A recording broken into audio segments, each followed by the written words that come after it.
Sepertinya ini hobi ketika masa kecil sampai sekarang ini tidak akan pernah hilang. Mau sampai punya anak, sampai punya cucu juga nggak akan pernah hilang. Bahkan sampai teman saya piara action figure bahkan sampai banyak banget sudah punya anak.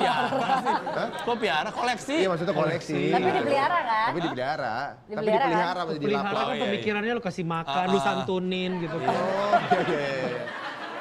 Tapi dia punya anak nggak boleh nyenggol, anaknya anak kecil. Ah pengen, oh jangan.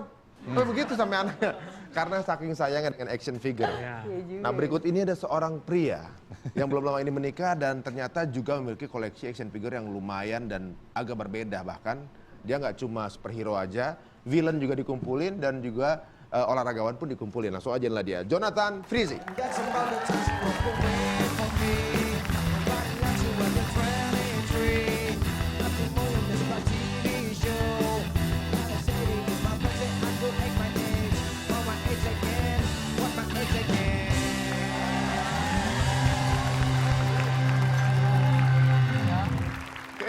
Kayaknya disayang-sayang banget nih. Iya, nggak boleh jatuh nih. Nggak boleh jatuh ya? Nah, ini abis digimbal di mana? Aduh, ngeri dia dari ini. Jangan sampai goyang. Oke. Oke, kita jangan gerak. Jangan gerak. Menggerak ya? Oke. Oke. Ini dari film AVP. Iya, AVP. Alien versus versus Predator. Predator. Mirip merek mobil ya. Tepuk tangan lu buat Ijong. Iya, silakan. Ini agak beda ya, teman-teman lain nih superhero kebanyakan nih. Kalau Ijong nih ada villainnya beberapa ya kan. Memang ada spesifikasi khusus nggak untuk action figure-nya? Rada-rada sakit jiwa dikit sih gua. Yuh. Oh iya. Gimana nih? Kok dikumpulin juga? Biasanya anak kecil sukanya superhero. Nah ini villain juga menarik. Tadinya awalnya superhero juga gitu, tapi nggak tahu kenapa makin kesini sukanya sama yang penjahat-penjahat gitu. Iya. Kenapa emang yang penjahat itu? Detailnya lebih banyak? Kayaknya detailnya lebih banyak, lebih bagus dan lebih mahal katanya. Investasi ya. Investasi ya? Sama kayak emas. Sebenarnya gini, kalau benar tapi investasi itu benar. Karena apa? Nanti kita akan bahas bahwa ternyata punya action figure itu bisa sampai miliaran bahkan harganya. Sekarang kita ngomongin harga deh. Yang termahal yang pernah kalian beli. Nah, yang mana aja? Dari Imam dulu deh. Kalau gue yang paling mahal itu ya kostum Superman yang klasik yang dipakai oleh, ini replika dari filmnya yang dipakai oleh Christopher Reeve. Itu yang paling mahal koleksi gue. Berapaan tuh kalau di rupiah? Itu waktu itu 7 juta. 7 juta. Sekarang Tuh berapa? fotonya. 7 juta. Dolar masih berapa? Dolar waktu itu masih cepet masalah. Enggak. Masih yang apa? 10.000 ya? Enggak, ya udah 5 ribuan lah. 5 ribuan. Oh, sekarang Kayaknya ada fotonya deh. Fotonya ada bagus. Oke, kita lihat nih fotonya ya. Itu adalah foto dengan baju replika asli Superman. Iya, Jadi itu dari- bukan bikin sendiri karena itu asli seperti di sana. Yang dipakai oleh Christopher Reeve di film yang pertama, Superman the Movie. Ada bau Christopher Reeve juga? Hah? Ada baunya juga? Enggak ada, udah mati. Oh iya. Kirain masih ada selas-selanya masih bau. Iya. Oke. Sumpah, aku belum punya bini ya waktu itu ya. Kalau gue udah ngamuk kali punya baju yang Kan bisa bikin kenapa beli yang asli segala kan mahal. Ini masalah otentiknya itu Otentiknya loh. ya. Mirip Ya. ya. Dan yang klasik lagi ya. Yang klasik Karena ya. asli, Rik. Jadi ketika diraba sama pas di terawang, oh ini asli. Itu uang. Kalau Marcelo, Kalau gue sih komik. komik. Jadi komik itu ada sertifikat tanda tangan asli dari penciptanya Superman. Oh. Jerry Tahun? Siegel. Jadi itu Oh. hanya ada 750 di dunia. Heeh. Dan gue salah satu dari 750 itu. Berapa Dan tuh ada harganya waktu itu? sertifikatnya. Itu udah plus sama shippingnya 3 juta.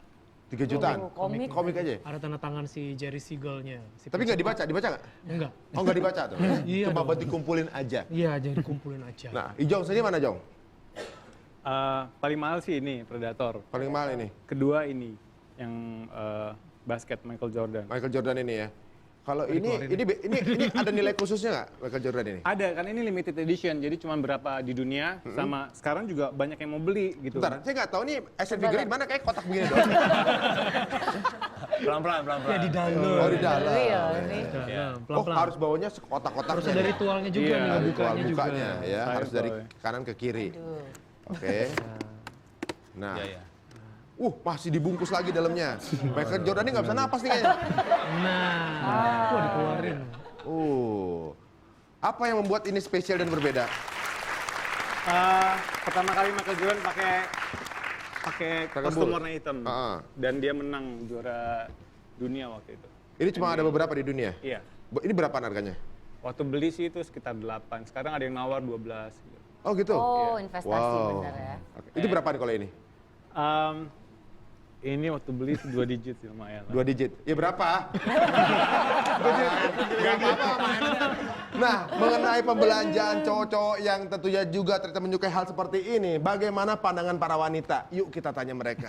Sebenarnya menurut mereka, pria-pria menyukai action figure atau juga jagoan-jagoan ini seperti apa sih? Inilah dia, menurut saya. Hobi kan nggak membatasi umur dan mungkin mereka terinspirasi dari action figure itu atau mungkin mereka menemukan hal-hal yang menarik. Kayak lebih produktif aja, jadi nggak kebuang sia-sia. Kayak biasa kan cowok cuma nongkrong gitu. Kalau ada hobi kayak ya lebih berguna aja kayaknya, nggak kebuang-buang. Setiap orang punya minat masing-masing kan untuk emang dia suka action figure. Kalau misalnya itu nggak ganggu kayak kebutuhannya dia sih nggak apa-apa. Ngoleksi action figure buat gue tuh nggak masalah. Soalnya kan ya, kalaupun katanya itu kayak anak-anak, kita kan nggak bisa mungkirin bahwa diri kita walaupun udah dewasa juga pasti masih ada sisi anak-anaknya kan ya. Sebenarnya itu sama aja kayak ya interest lainnya lah. Misalnya lo punya hobi apa, misalnya ngoleksi perangko, ngoleksi apa ya, kalau cewek-cewek tuh misalnya ngoleksi pernak-pernik lucu ya. Same thing as guys suka yang ngumpulin action figure. Cuman bedanya action figure kan relatif lebih mahal ya. Jadi kadang kalau misalnya orang yang sampai fanatik banget ngumpulin action figure dan benar-benar ngabisin uang yang berjuta-juta buat action figure tuh agak-agak kayak, dude, can you try to do something else yang bisa ngelarin duit sebanyak itu lebih bermanfaat gitu. Ya, luar biasa, ternyata banyak sekali juga para wanita yang mendukung. Gak apa-apa lah hobinya, asal jangan hobi yang lain gitu kan. Masih dimaafin lah. Kalau tadi Imam udah cerita pernah terjadi masalah dengan mantannya dulu yang ketika ketemu dengan seorang yang nggak suka dengan hobinya seperti ini. Kalau Anda berdua gimana? Istri aman hobi ini? Istri aman. Aman ya. Mas Jangan mendukung lah koleksi ya. juga. Selama berimbang. Oh, berimbang. Maksudnya ya Tas juga sama. beli begini ya. Kalau beli ini tasnya seharga gitu ya. Ijong? Kalau enggak sih marah enggak, cuman pernah dia waktu itu jatuhin, guanya panik banget. Enggak apa-apa untungnya. Oh iya. Iya. Pas anak jatuh, dok hati-hati. Oh, anak. Ini jatuh, dok. Nah, di perspektif orang-orang ada juga yang mengatakan biasanya cowok-cowok yang suka beginian masih childish. Bagaimana anggapan kalian? Boys always be boys, pokoknya. Oh gitu. Mendingan main beginian dibanding main yang lain kan? Oh, contoh yang lainnya maksudnya apa coba? Daripada main sampangan bau. Mendingan main comberan kotor, mendingan main beginian. Ya kan? Dan main perasaan juga capek kan segala macam ya. Kenal lagi. Tapi bicara mengenai action figure, tahun 2008 kemarin ada berita yang mengagetkan. Apa tuh, Ti? Apa? Bener tahu ya? Tahun 2008 ada action figure G.I. Joe terbuat di tahun itu. 1963 terjual sampai harganya nih 2,4 miliar. Ini masih mending. Heeh. Komik Superman kan? Yang first print, Iya. yang pertama tahun 1938. Komik kertas ya. Kertas itu masih ada plastiknya. Itu 5 miliar. Bagaimana kalau kita bahas yang itu? komik ya, berarti kita bahas komik. Ada beberapa memang komik-komik termahal di dunia. Nah, Bagi penggemar superhero, Ya kan? ternyata bukan hanya action figure yang biasa dikoleksi. Komik-komiknya juga dikoleksi dan nilai komik tersebut bisa menjadi tinggi sesuai dengan kelangkaannya. Nah, yang pertama adalah komik yang terbit di tahun 1939. Ini merupakan komik pertama Superman, menceritakan tentang asal-usul Superman sampai awal mula ia memutuskan untuk menjadi superhero. Komik ini bernilai sekitar 715.000 US dollar atau lebih dari 7 miliar rupiah. bayangkan ya 7,5 miliar rupiah hanya untuk komik segini. Kenapa harganya bisa mahal? Karena yang punya udah tua, butuh dana buat berobat. Berikutnya, Ti. Berikutnya Detektif Comics nomor 27, terbit di tahun 1939. Komik ini dianggap sangat penting karena merupakan kemunculan pertama Batman di dunia. Di tahun 2010 kemarin, satu kopi edisi ini berhasil dijual dalam sebuah lelang dengan harga 1.075.000 US dollar atau lebih dari 10 miliar rupiah. Jadi ngeri banget. Bisa dibilangin prestasi juga punya komik berarti ya? Iya. Berikutnya ada Action Comics nomor 1, terbit di tahun 1938. Komik ini menandai kemunculan Superman di dunia. Komik ini merupakan kumpulan cerita mengenai berbagai karakter. Salah satunya adalah Superman, di mana kisahnya sebagai superhero tergambar dalam 13 halaman. Komik ini sangat langka. Saat ini diperkirakan hanya ada kurang dari 100 kopi di dunia.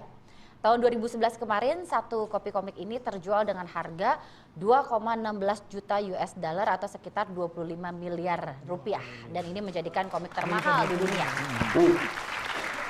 Ding. Bayangkan, satu kopinya itu 25 miliar rupiah. Di Indonesia satu kopi cuma 3.500. Beda masih sasetan. Ini jagoan-jagoan kita ini tahu soal superhero. Bagaimana kalau kita tes sebuah games kecil mengenai superhero, pengetahuannya. Apakah mereka tahu apa atau cuma bisanya ngumpulin doang. Dan kemana-mana hanya di Tuna Show.